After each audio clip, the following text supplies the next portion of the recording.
Now, there's 6 main ways that we can fund our long-term care services.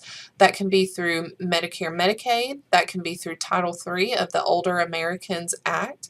That can be through the Title 20 Social Security block grants, through state and government funds, and private savings, as well as donations.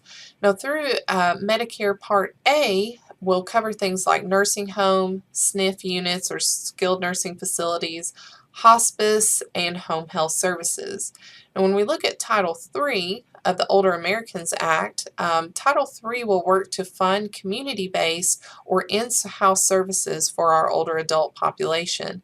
And then the Title 20 block grants are going to be things that provide funds to states to help prevent or reduce our institutionalized care so that we can keep them in more community-based settings, or these special grants can help us secure referrals and admission to institutions when other forms of care are no longer appropriate. So now we need to get them institutionalized because they're going to need some type of specialized care.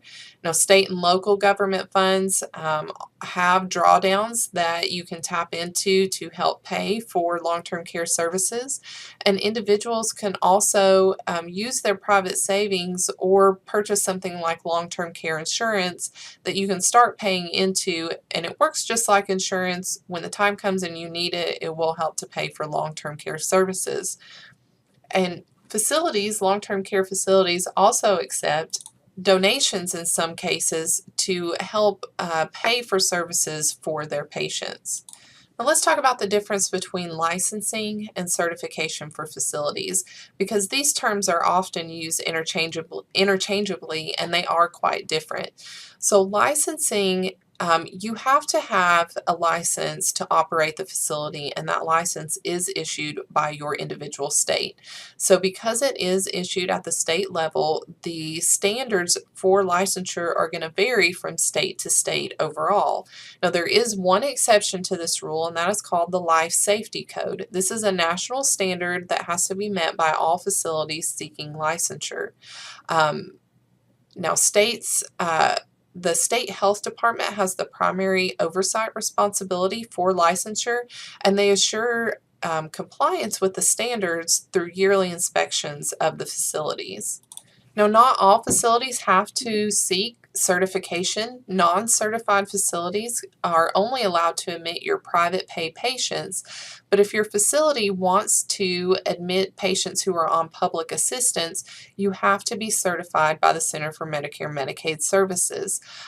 Nursing homes must go achieve licensure first by the state, and then they can be certified by CMS to be able to admit patients who are on more of these public assistance programs.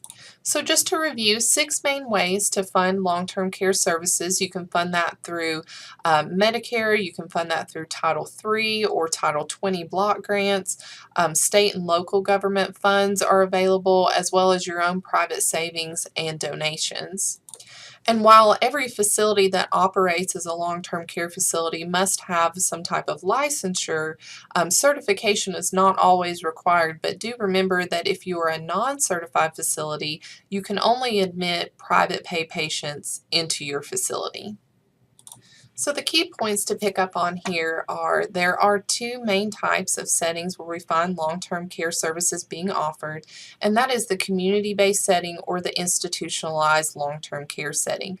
And it really depends on the patient's main circumstances. So remember, there are 3 main circumstances that dictate why a patient would need long-term care services. The first one of those is some type of cognitive impairment, whether that be physical or mental, that really limits a person's ability to do those ADLs, those activities of daily living. The second type of circumstance is they may need some type of continuity of care after they've been hospitalized. So they've been discharged from the hospital, but they still need some level of care.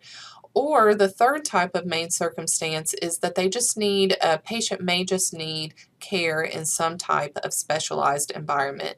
And depending on which circumstance they fall in is really going to dictate where we find them at in the long-term care spectrum, whether we find them in community care or we find them in institutionalized care.